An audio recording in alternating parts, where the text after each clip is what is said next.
The door to my cramped Brooklyn walk-up rattled like a ghost in a storm, and before I could even swing my legs off the bed, it burst open with a crack that echoed through my ribs.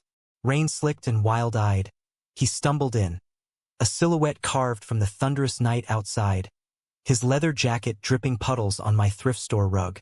"Don't scream," he gasped, voice raw as gravel, slamming the door shut behind him while clutching a crumpled photo in his bloodless fist.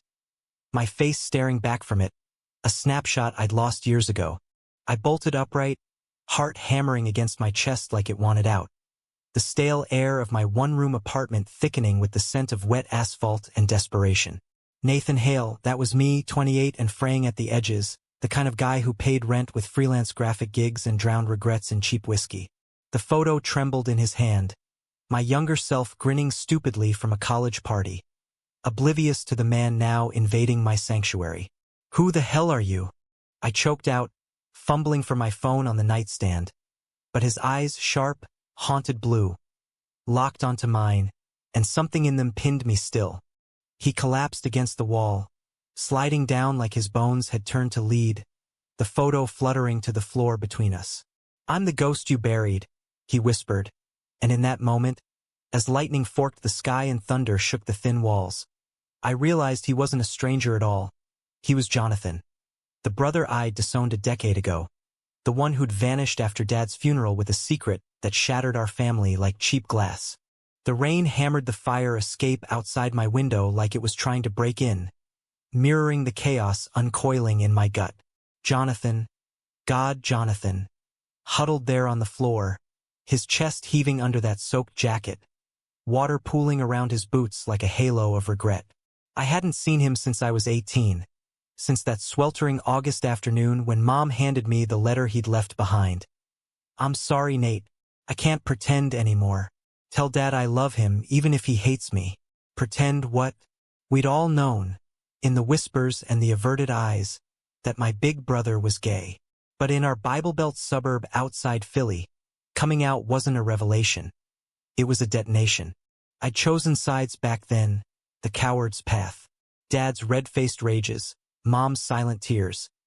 They'd twisted me into the family enforcer, the one who tracked Jonathan down in a dingy motel off I-95, screaming at him to come home and fix this. He'd looked at me with those same blue eyes, not pleading, just broken. "Fix what, Nate? Me? Or you?" And then he was gone, hitchhiking west, leaving me to bury the guilt under layers of denial and straight guy facades. Beer pong with frat bros, a string of forgettable hookups with girls whose names blurred into one. Now here he was, in my Brooklyn bolt hole, a decade's worth of absence crashing down like the nor'easter outside. I edged off the bed, knees weak, and crouched a few feet away, the photo between us like a landmine. It was from our last good summer, me and him at the Jersey Shore, arms slung around each other, laughing at some dumb joke about seagulls stealing fries. How had he kept it? Stolen it from Mom's drawer before bolting? John. Jesus? I muttered, the name tasting foreign on my tongue. He lifted his head, rain dripping from his dark curls, and for a second, I saw the boy who'd taught me to ride a bike, who'd covered for me when I snuck out to kiss Tommy Riley behind the bleachers. My first fumbling crush, the one I'd never admitted to anyone, not even myself. Jonathan had known, of course. He'd winked at me that morning, said, "Be safe. Little bro hearts break easier than bones." He coughed, a wet, ragged sound, and wiped his mouth with the back of his hand. "You look good, Nate. Tired but good. Still drawing those cartoons?" His voice was softer than I remembered, laced with a faint drawl. "California, maybe? Or was it the years etching gravel into it?" I swallowed hard, glancing at the sketches pinned to my wall. Half-finished panels of urban loners chasing shadows, men with eyes like mine, hungry and hollow. Yeah, pays the bills. Barely. The room felt smaller, the air charged, like the storm had seeped inside and electrified everything. I wanted to yell, to demand why now, after all this time, but the words stuck. Instead, I grabbed a threadbare towel from the chair and tossed it to him. "Dry off. You're flooding the place." He caught it, a ghost of a smile cracking his lips, and peeled off the jacket, revealing a faded band TRM, automatic for the people, clinging to his lean frame. Broad shoulders, still, but thinner, like life had whittled him down. Tattoos snaked up his arms now, intricate lines I didn't recognize. A compass rose on one bicep, thorns wrapping the other. Stories in ink, each one a chapter I'd missed. As he rubbed the towel over his hair, I spotted the bruise blooming purple along his jaw, fresh and ugly. What happened to you? The question slipped out sharper than I meant, and he flinched, dropping the towel. Nothing you need to worry about. But his eyes darted to the window, to the alley where sirens wailed in the distance, and I knew it was a lie. Brooklyn nights were full of ghosts. Muggings, bad deals, lovers' quarrels gone nuclear. But this felt personal, like whatever had chased him here had teeth. I stood, crossing to the mini-fridge that doubled as my kitchen, pulling out 2 beers. The caps hissed open like confessions, and I handed him one, our fingers brushing. Cold metal, warmer skin. He took a long pull, Adam's apple bobbing, and sighed. I saw your exhibit last month. At that gallery in Williamsburg. Shadows in the City. Your stuff. It's you, Nate. Raw. Honest. My exhibit. The one I'd poured 3 months into. Panels of ink and ache. Men loving men in stolen moments amid the concrete jungle. I'd outed myself on canvas. Finally. After years of hiding behind artistic exploration. The reviews called it brave. But the whispers from back home? Nathan's gone full queer now. Poor family. Mom had called, voice trembling. It's beautiful, honey, but are you happy? Happy. What a loaded word. I'd nodded into the phone, lied through my teeth. Truth was, since the army buddies who roughhoused too hard in the showers, stirring things I shoved down deep, I dated men in fits and starts. Coffee dates that fizzled, grinder hookups that left me emptier. No one stuck, because no one saw the fracture lines. The brother I'd betrayed, the father I'd idolized until his heart gave out from the stress of it all. You were there. I sank onto the edge of the bed, beer forgotten in my hand. Why didn't you say something? He laughed, bitter and low. What? Walk up to the guy pouring his soul out on the wall and say, hey, remember me? The family fuck-up? His gaze dropped to the photo, thumb tracing my younger smile. I came to New York chasing a lead. Some PI firm Dad hired before he died. Thought I was dead in a ditch somewhere. Turns out, they finally tracked me to LA. Sent this. He tapped the snapshot. With a note. Your brother's thriving. Let it go. But I couldn't. Not after seeing your work. It was like, you were screaming for me to come back. Thriving. My life was a hamster wheel. Gigs drying up, rent hikes biting, and nights alone with the what-ifs. The exhibit had been a Hail Mary, a way to claim the parts of me I'd buried with Jonathan. And now he was here, flesh and blood, unraveling the seams. The storm eased to a patter, and silence stretched, thick as fog off the East River. I set my beer down, scooting closer on the floor until our knees touched. John, why tonight? Why break in like some B-movie villain? His face crumpled, the bruise darkening in the lamplight. They found me, the people from back home. Not Dad's PI, worse. Church folks, the kind who pray the gay away with fists. He rolled up his sleeve, revealing faded scars crisscrossing his forearm. Cigarette burns, I realized with a lurch. I was crashing at a buddy's in Queens. They showed up, Bibles and billy clubs, saying they were saving me for the family. I ran. Ended up here because this was the address on your exhibit card. Figured if I couldn't face you clean, I'd face you desperate. Church folks, Dad's old congregation, the ones who'd preached fire and brimstone at the funeral. Eyes sliding past Mom like she carried the sin. I'd left Philly for New York to escape that rot, but it followed like smoke. Rage bubbled up, hot and unfamiliar. Not at Jonathan, but at the world that had driven a wedge between us. Without thinking, I reached out, fingers grazing the bruise on his jaw. He stilled, breath catching, and in that electric pause, something shifted. His hand covered mine, warm and steady, and for the first time in years I didn't pull away. "You're safe here," I said, voice barely above the rain. "For tonight, at least." He nodded, eyes searching mine, and leaned in, just a fraction, enough to make my pulse stutter. But then he pulled back, exhaling shakily. "Nate, there's more. I didn't just run from them. I left someone behind. Someone who mattered." The beer turned sour in my stomach. Of course. A boyfriend, a life rebuilt without me. Jealousy flickered, irrational and sharp, but I shoved it down. "Tell me. Later," he murmured, standing with a wince, towel draped over his shoulders like a cape. "Mind if I crash? Couch is fine." I gestured to the bed, queen-sized, rumpled from my solo nights. "It's yours. I'll take the floor." He shook his head, that ghost smile returning. Plenty of room for two brothers catching up. We didn't sleep much that night. Curled under the thin duvet, backs to the wall, we talked in whispers as the city hummed beyond. Jonathan spun tales of the road. Busking in New Orleans with a guitar he'd pawned twice. Waitering in San Francisco's Castro where drag queens called him honey, and men kissed without apology. He'd fallen in love once, hard.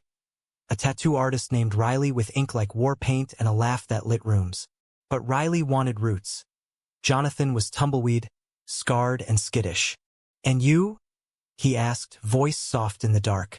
"Who've you been loving, little bro?" I hesitated, the truth a lump in my throat. "No one steady. Guys mostly. But it's messy. Like I'm always waiting for the other shoe to drop."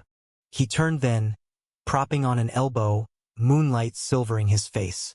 "Because of me? Because I left you to clean up the pieces?" The question hung heavy as the humid air. I met his gaze, saw the apology there, the ache. "Partly, but mostly because I was scared of feeling this." I waved a hand between us, at the invisible thread pulling taut. His fingers found mine under the sheets, a gentle squeeze. "Me too. But Nate, life's too short for scared." Dawn crept in gray and grudging, painting the room in watery light. Jonathan slept eventually, breath evening out, while I lay awake, tracing the lines of his face.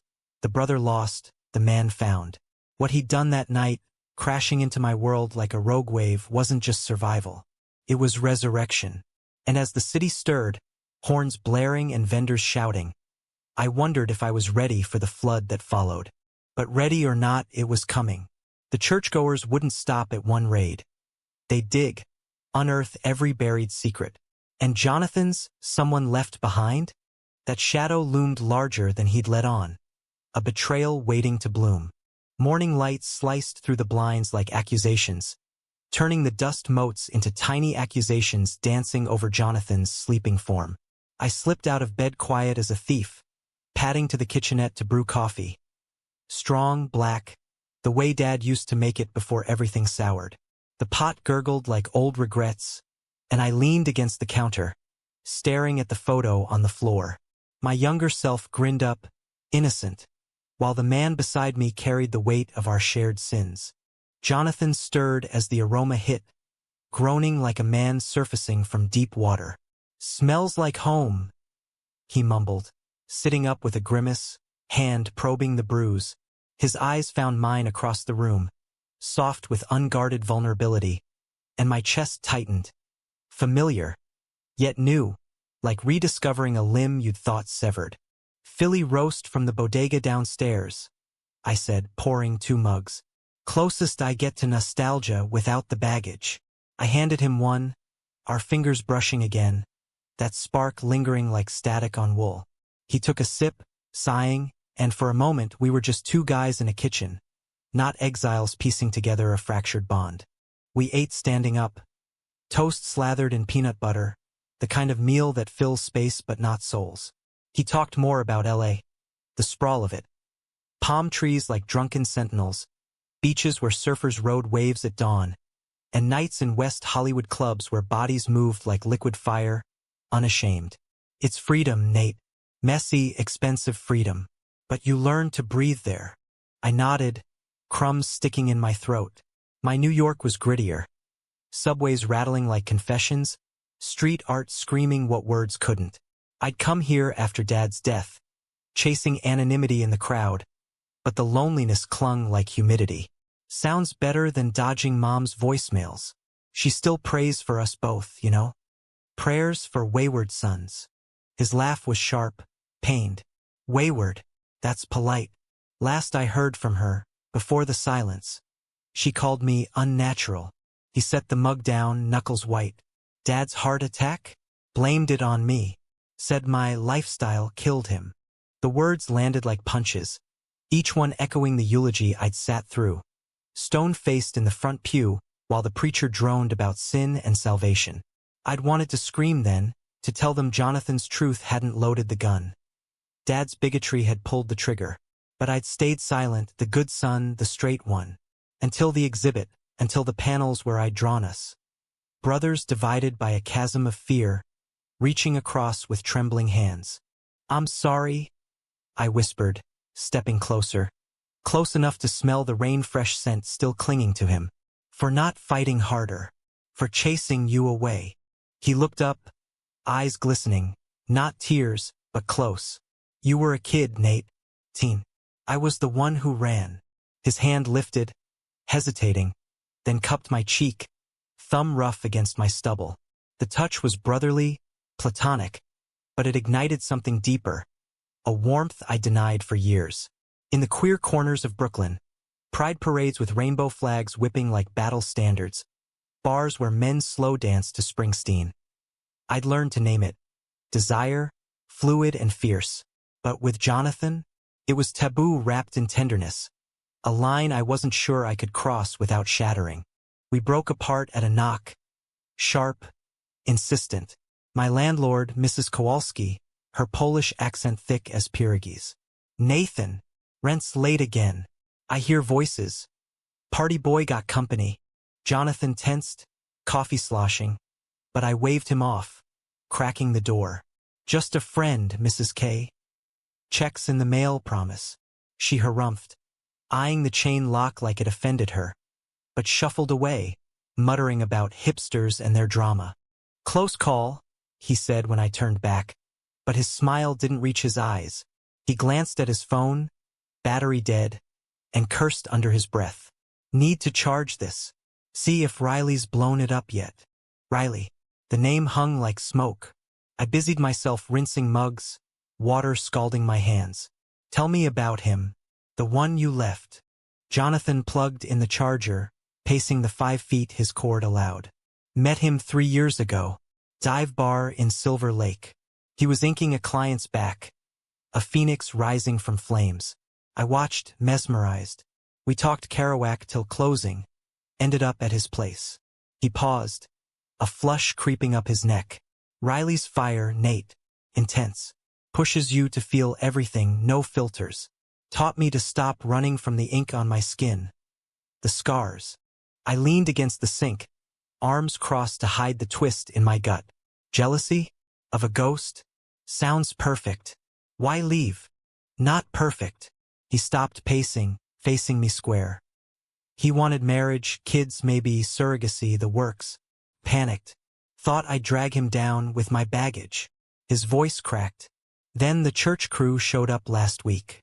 Tracked me through some online forum ex-gay survivor group I posted in anonymously. They cornered Riley at his shop, called him enabler of sin.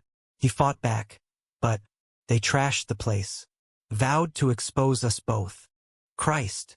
I crossed to him, gripping his shoulders, solid, warm. You should have called the cops. And say what? Bible thumpers broke my heart? He shook his head, but leaned into the touch, just a bit. Riley told me to go. Fix your family first, John. Then come back. So I did. Hitchhiked east. Ended up here. Family. The word was a knife twisting. Our family was ash.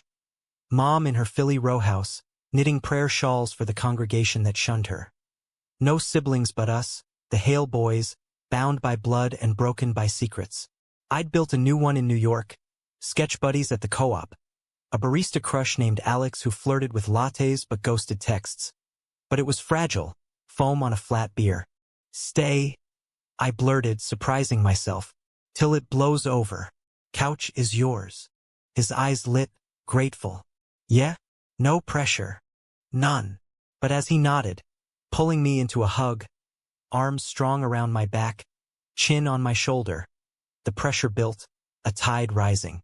His heartbeat synced with mine, steady thrum, and I breathed him in, salt and smoke, home and horizon. The day unfolded lazy, storm-washed. We ventured out for supplies. Bagels from the corner deli, where the owner, Mr. Patel, slipped us extra cream cheese with a wink. You two look like trouble. Good kind. Brooklyn buzzed around us. Hasidim hurrying to shul, hipsters with man buns and rescue dogs. The air thick with halal cart spices and distant jazz from a sax busker. Jonathan fit like he'd never left, cracking jokes at crosswalks, his laugh drawing stares, warm, infectious, the kind that made strangers smile. Back home, he commandeered my sketchpad, doodling crude caricatures. Me as a brooding artist with a beer gut, him as a road-weary hobo with a crown of thorns. See? We're comic gold. I snatched it back, adding details, his eyes sharper, my lines softer, until our hands overlapped on the page, pencils clattering forgotten. That's when it happened. The brush of knuckles, deliberate now, and the air thickened, charged like before a squall. Nate, he murmured, voice low. You ever wonder, what if I'd stayed? What we'd be? I met his gaze, pulse roaring in my ears. Every day, the admission hung electric. His lips parted, inches away, and I closed the gap, tentative testing. A kiss that tasted of coffee and courage, soft at first, then deepening as hands found waists, pulling closer. It wasn't brotherly. It was fire, forbidden and freeing, bodies remembering what words couldn't. We tumbled to the bed, clothes shedding like old skin, exploring with whispers and gasps. His tattoos under my fingertips, my scars, self-inflicted doubts etched in hesitation, under his lips. In that sun-dappled room, with the city symphony outside, we claimed each other. Not as brothers, but as men, lovers, survivors rewriting the script. After tangled in sheets, sweat cooling, reality crept in. This, us, I panted, tracing his compass rose. It's okay? He kissed my forehead. Fierce. Better than okay. It's us, Nate. Finally. But as dusk fell, his phone buzzed to life. Missed calls from Riley. Then a text that shattered the glow. Found your brother. Coming for you both. Repent or burn. The church. They'd followed him east. Panic surged, but Jonathan's hand in mine steadied it. We face it together, he said. No more running. That night, as we lay awake plotting. Change locks, call a lawyer friend from the co-op. The bond we'd forged felt unbreakable. But betrayal brews in shadows, and Riley's next message hinted at cracks. John never told you about the money he stole from me. Did he? The text glowed like a venomous snake on Jonathan's screen. Riley's words slithering into the fragile piece we'd carved from the afternoon's blaze. Money he stole. My stomach nodded, the afterglow souring to suspicion. Jonathan snatched the phone, thumb swiping it dark, but the damage was done. The seed of doubt planted deep. What the hell does that mean?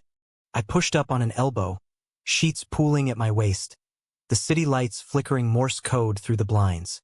His face, still flushed from us, hardened into something guarded, the road-weary mask slipping back on. Nothing, he said too quickly, rolling away to face the wall. Riley's pissed, lashing out. I sat up fully, heart thudding a warning rhythm. Bullshit. You said you panicked and ran. Didn't mention theft. The word tasted bitter, laced with the old ache of betrayal, like when he'd vanished without a goodbye, leaving me to feel Dad's fury alone.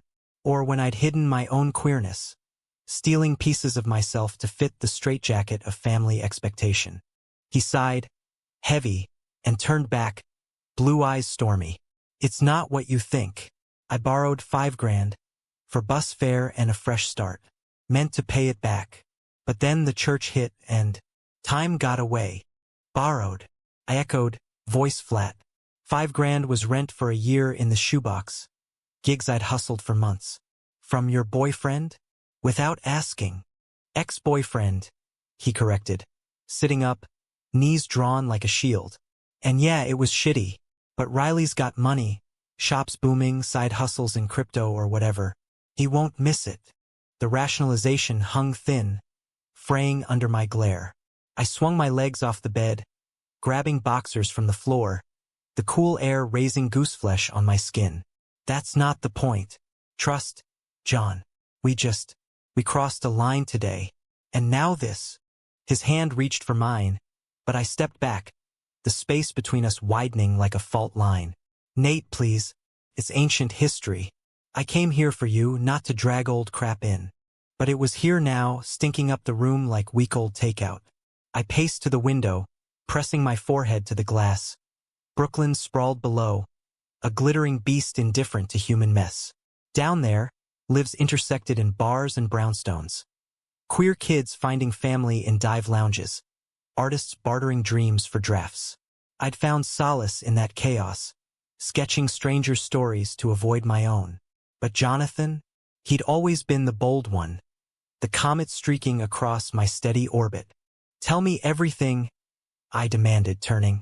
No filters, or get out. He deflated, raking hands through his hair. Fine. Riley and I. It wasn't just love. It was survival. After the church burned his shop, glass shattered, Bibles left like calling cards, he spiraled. Booze, fights. I took the money from his safe to get us both out, to a cabin in Big Sur. But he flipped, accused me of planning it all along. Said I was using him like Dad always said I would. That, the ghost in the room, his voice rumbling. Hales don't beg, boy, we provide. I'd internalized it, grinding freelance hours to provide for myself, while Jonathan rebelled, flipping off the script. But rebellion had costs, scars, stolen cash, lovers left bleeding. Did you use him? The question clawed out, ugly and necessary. No. His voice broke. God, no. I loved him. But yeah, I fucked up. Grabbed the cash in a blackout panic. Left a note. Gone to fix me. Wait. He didn't. Silence stretched, taut as a bowstring. I wanted to believe him, to fold back into the warmth of his arms. But the fracture ran deep. And now he's texting threats? With the church. Jonathan nodded, grim. He reached out to them, ex-gay network. Thought it'd save me. Didn't know it'd unleash hell. Betrayal layered on betrayal. Riley's spite, Jonathan's desperation. My own complicity in letting it all crash here. I sank onto the bed's edge, head in hands. We need to talk to him. Clear the air. Tonight. Jonathan's eyes widened. Nate, he's unhinged. Last I saw, he punched a mirror. Shards everywhere. Then tomorrow. But no more secrets. I met his gaze, the plea raw. If we're doing this, I need truth.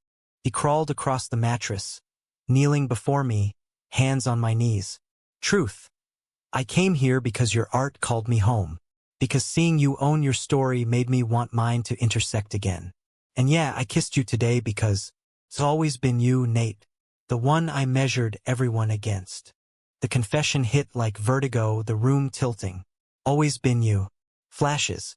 Childhood wrestles turning too close, his hand lingering on my shoulder after Tommy's kiss. I'd buried it under bro code and denial, but here it was, exhumed and breathing. I pulled him up, our kiss fierce. Apology and anchor, teeth and tongues mapping forgiveness. We made love again. Slower this time, bodies sinking in whispered vows. No more hiding. As we drifted, tangled and spent, the city lulled us with its nocturnal pulse. Sirens a distant wail, laughter from the bar below. But morning brought the reckoning. Jonathan's phone exploded. Voicemails from Riley, increasingly manic. You think running to your fag brother fixes it? We're coming. All sins paid. Then a photo attachment.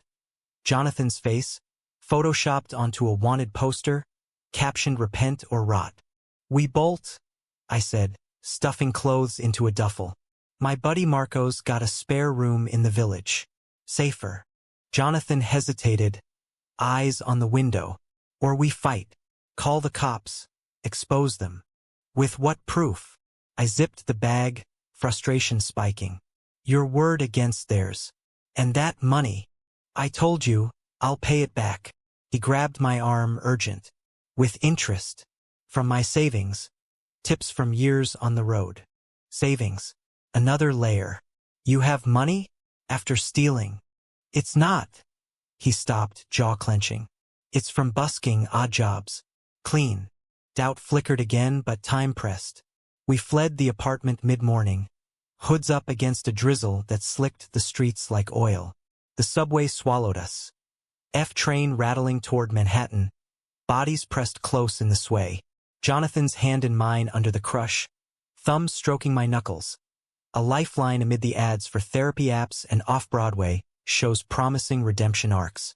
Marco's place was a pre-war walk-up off Bleecker. Walls lined with vinyl and queer-lit. Baldwin Kushner, the canon that had schooled me in self-love. He greeted us with espresso and hugs. No questions, just a knowing nod. Stay as long as you need, chicos. Mi casa es su casa. We crashed on the futon, exhaustion claiming us, but sleep evaded. Jonathan traced patterns on my chest, voice low. Remember that summer at the shore? You asked if I ever felt different, like the world's colors were brighter, but sharper too. I nodded, memory surfacing. Salt air, boardwalk lights, his confession by the pier. You said it was a gift, wrapped in barbed wire. It is. He propped up, eyes intense. And sharing it with you? That's the unwrap. We kissed, lazy and deep, hands wandering until Marco banged pots in the kitchen. Tacos incoming, scattering us with laughter. Dinner was feast and family. Marco's stories of ACT up marches, Jonathan's road tales, my sketches passed around like artifacts. For hours, the world shrank to that table. Tortillas steaming, salsa biting, bonds forging over shared wounds. But the idol cracked at midnight. A pounding at the door, fists like judgment. Marco peered through the peephole, face paling. It's them. Church van outside, 3 guys. Big. Jonathan bolted up, color draining. Riley must have tracked the number. Panic clawed my throat. Back exit, fire escape to the alley. We scrambled, duffels in tow, Marco tossing us his spare keys. Go. I'll stall. The escape was a blur. Clanging metal, rain-slick rungs, hearts pounding as shouts echoed from the street. We hit pavement running, weaving through village crowds, drag brunch stragglers, tourists snapping selfies by Washington Arch lungs burning. We ducked into a dive bar, the Stonewall echo, neon sign buzzing welcome. Inside, it was sanctuary.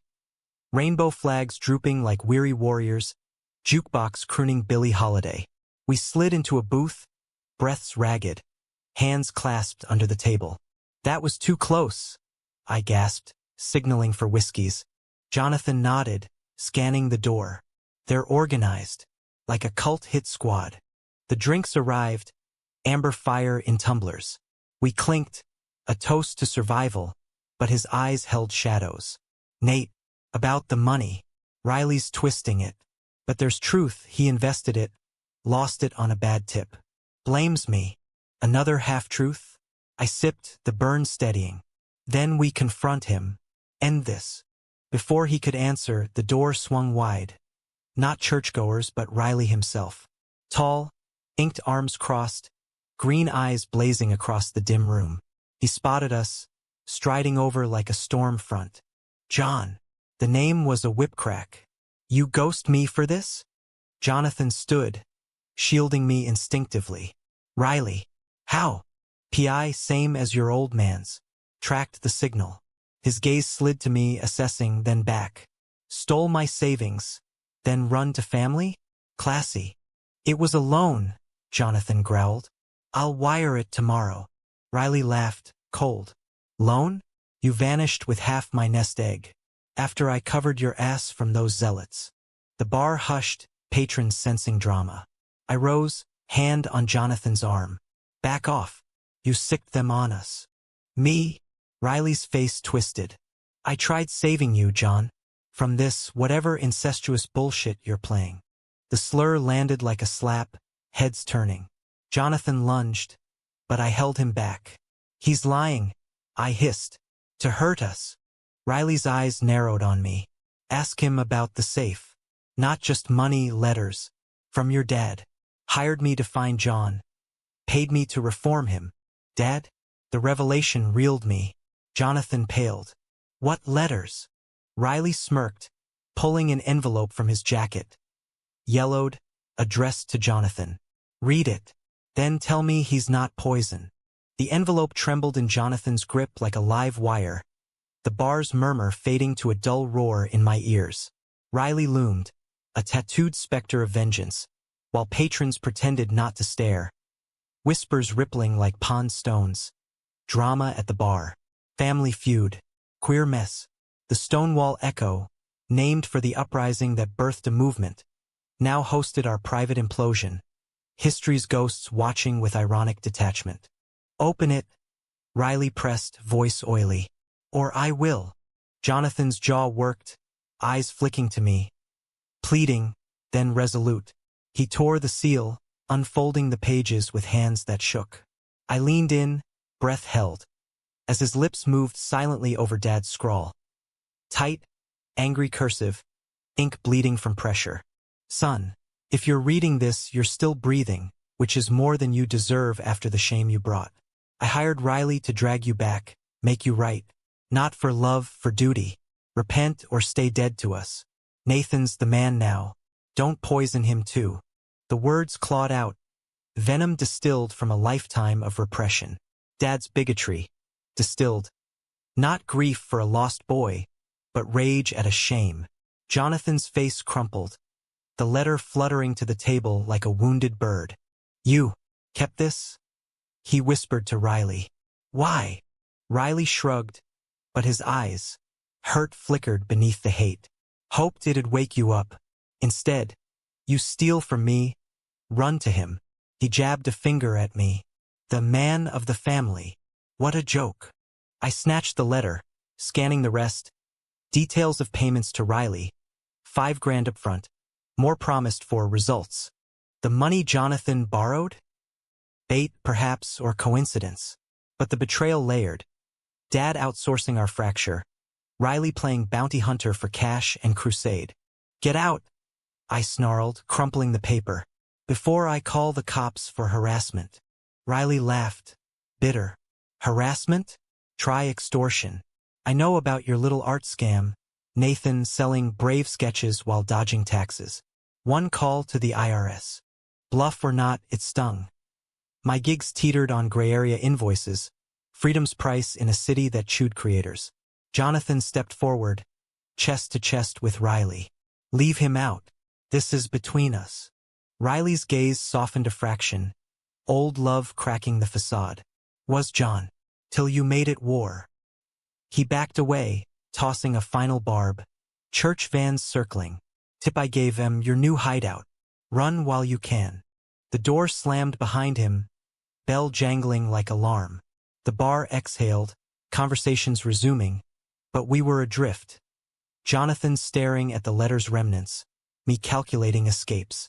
He's bluffing, I said, but doubt gnawed. Riley knew too much, Marco's address, my finances. How? Jonathan folded the envelope, tucking it away. Doesn't matter. We go now. Jersey, Mom's old cabin by the lake. Neutral ground. Mom. The mention twisted fresh guilt. She hadn't spoken Jonathan's name in years, but her voicemails hinted at thawing. Come home for Thanksgiving? Nate. Room for one more. Could there be room for two?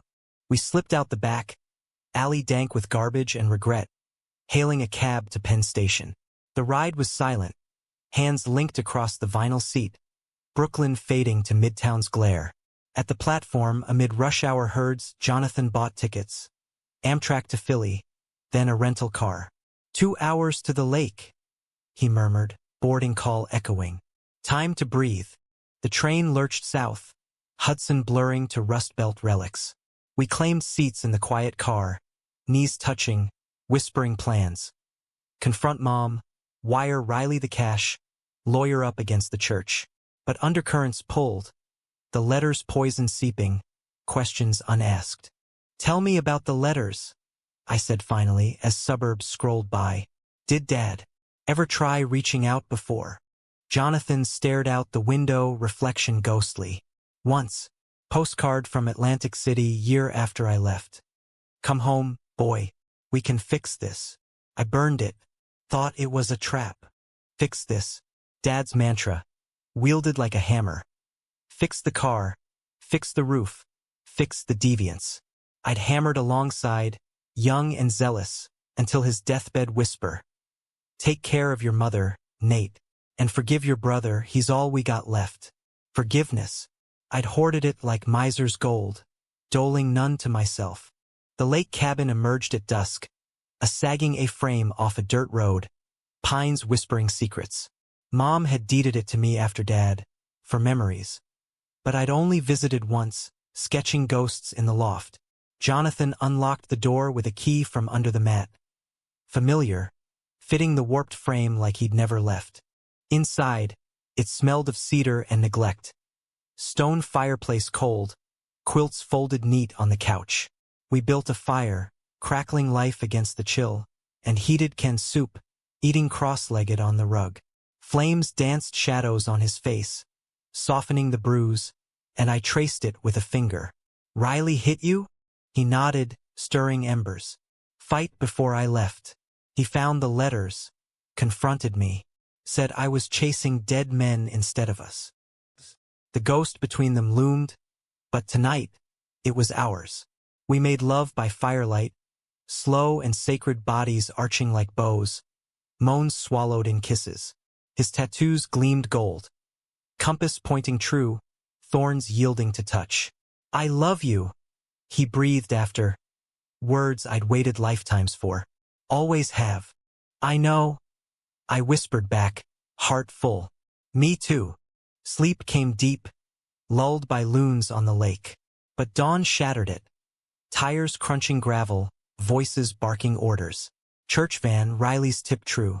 We scrambled, clothes half on, peering through curtains.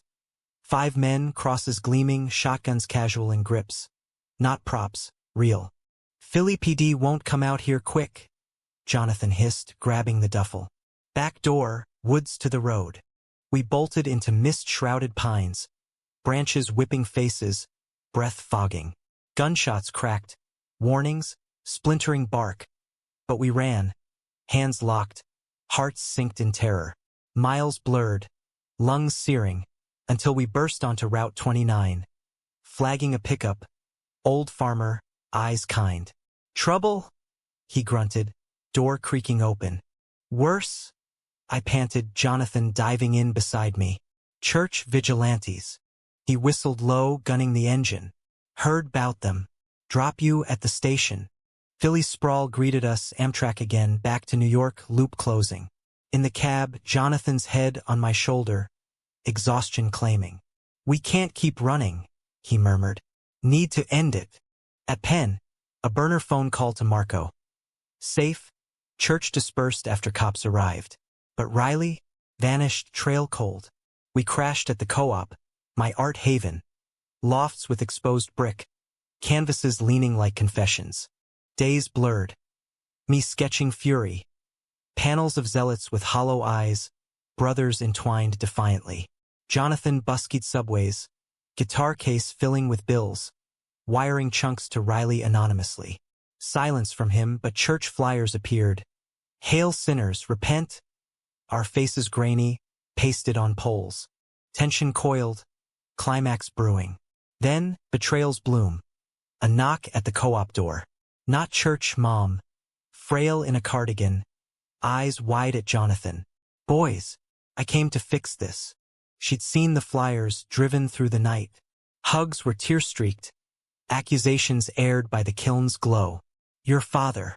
He was wrong," she sobbed. "Loved you both, twisted as it was." Forgiveness cracked open, raw. But as we talked, hours into dawn, her phone buzzed. Riley, at her door back home. "He came confessing," she said. "Said he lied, helped the church to hurt you. Wants to make amends." Trap or truth? Jonathan's face stormed. No. We go together. The drive south was fraught, Mom's old sedan rattling like nerves. Philly's lights smudged rain-streaked windows, Dad's ghost riding shotgun. At the row house, Riley waited on the stoop, haggard, envelope in hand. Dad's full correspondence, confessions of regret, money trails. I was wrong, he said, voice breaking as we faced off in the kitchen, coffee steaming. Hired by your dad, yeah. But after he died, I kept going, for me. Thought saving John saved me from my own shit. He handed Jonathan a check. Full restitution, plus interest. Take it. Start clean. Suspicion lingered, but exhaustion won. Handshakes turned hugs, Riley's eyes meeting mine.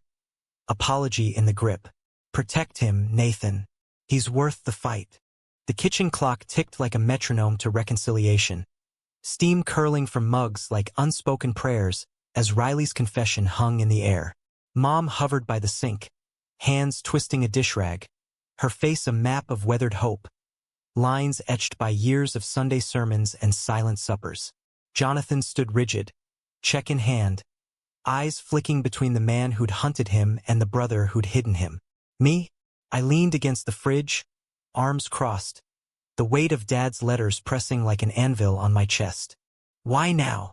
Jonathan asked, voice edged with the road's wariness. After the flyers, the van, why flip? Riley sank into a chair, elbows on the scarred oak table. Same one where we'd carved initials as kids, J+N in wobbly script.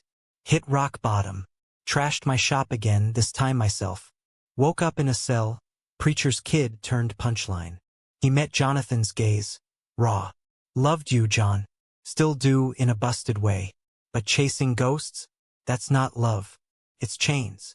Mom cleared her throat, soft. Robert, your father, left those letters for me too. After the funeral, he admitted it all, the PI, the payments. Said he feared losing you both. So he pushed harder. Tears welled, spilling. I burned my copies.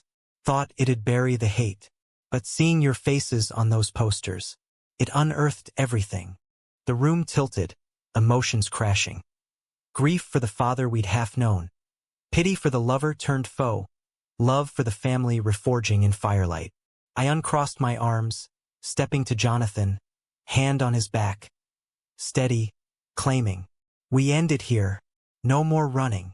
He nodded, cashing the check into a trust. Mom's idea, for a fresh start, together. Riley stayed for dinner. Meatloaf and mashed, Mom's recipe, eaten with halting stories.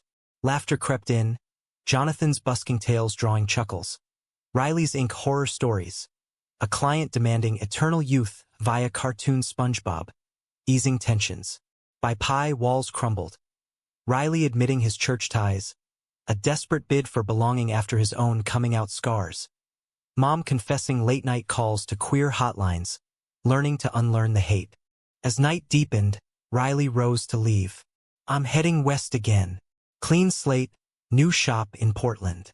He clasped Jonathan's hand, then mine, grip firm. You too. You're the real deal. Don't let fear steal it. The door clicked shut, leaving echoes. Mom hugged us fierce, whispering, proud of my boys. Finally.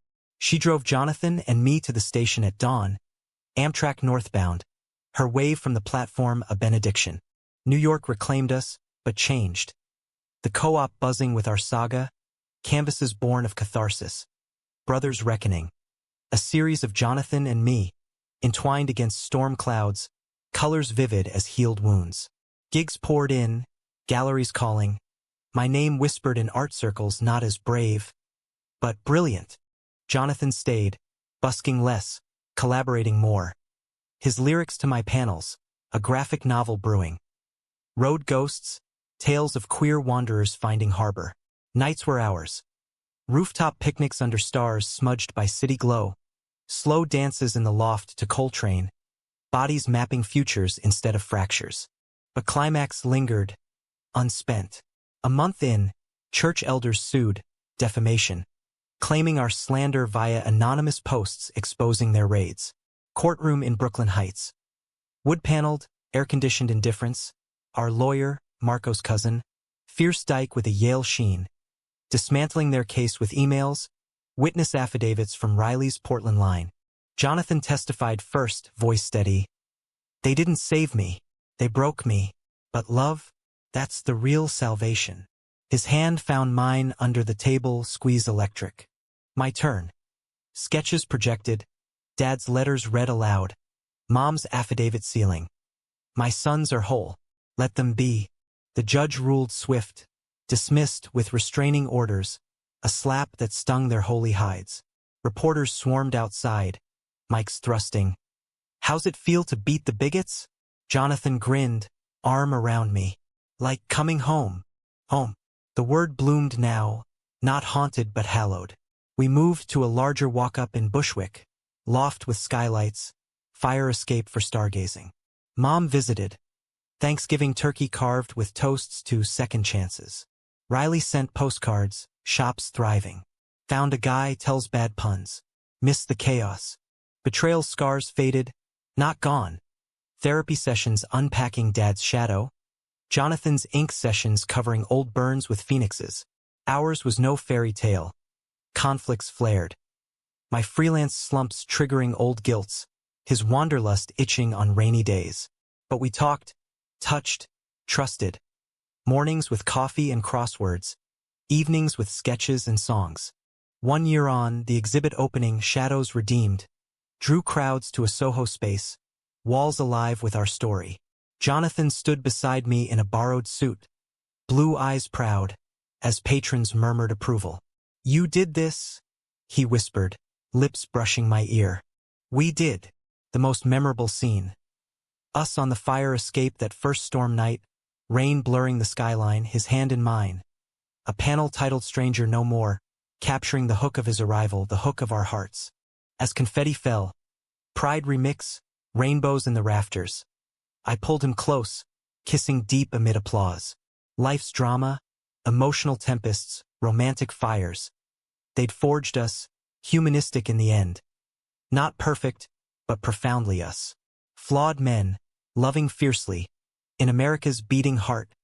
Brooklyn brownstones to Jersey shores, where strangers become saviors, and forever starts with a burst door.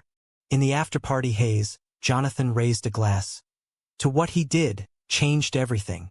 And as cheers rose, I knew it had. For better, for always.